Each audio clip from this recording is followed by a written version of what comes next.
Surat police વારંવાર કોઈપણ આફત હોય ખડે પગે રહી લોકોને મદદ કરતી હોય છે, ત્યારે સુરતની વિસ્તાર પોલીસે કાયદો અને વ્યવસ્થા જ નહીં પરંતુ સામાજિક જવાબદારીનું પણ ઉત્તમ ઉદાહરણ પૂરું પાડ્યું હોય તેમ ભેસ્તાન પોલીસ અને સુરત મહાનગરપાલિકાના સંયુક્ત ઉપક્રમે સ્વચ્છતા અભિયાન યોજાતો અને સમગ્ર વિસ્તારમાં શ્રમદાન કરાયું હતું।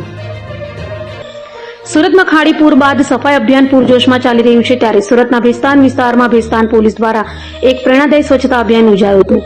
ભેસ્તાન પોલીસ મથકના પીઆઈએસબી દેસાઈની ટીમ અને સુરત મહાનગરપાલિકાના સંયુક્ત સહયોગથી ગલીઓ, રસ્તાઓ અને જાહેર સ્થળોની સફાઈ કરવામાં આવી હતી।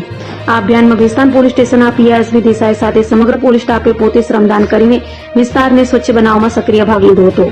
સુરત મહાનગરપાલિકાની સફાઈ ટીમે પણ કામગીરીમાં સંપૂર્ણ સહયોગ આપ્યો હતો।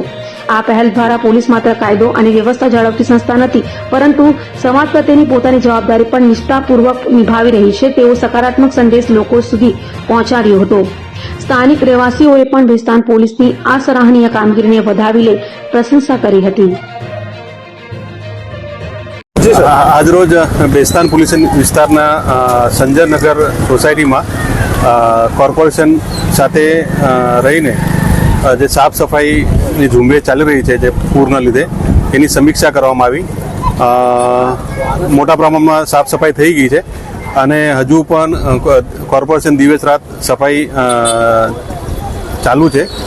ઉપરાંત આ એક લર્નિંગ લેસન લઈને આમાં ભવિષ્યમાં આવો બનાવ બને તો શું કરી શકાય તે બાબતે લોકલ આગેવાનોના અભિપ્રાય લીધા। પ્લસ આ વિસ્તારના જે લોકો પોતાનો વાલાસોએ ગુમાયા છે એ લોકોની મુલાકાત કરવામાં આવી, એ લોકો પાસે અભિપ્રાય મેળવ્યા, એમને સાંત્વના આપવામાં આવી અને ખાસ કરીને જે સફાઈ ઝુંબેશ છે એ આવી રીતે ચાલુ રહે જ્યાં સુધી કમ્પ્લીટ ના થાય તેવા પ્રયત્ન કરવામાં આવ્યા।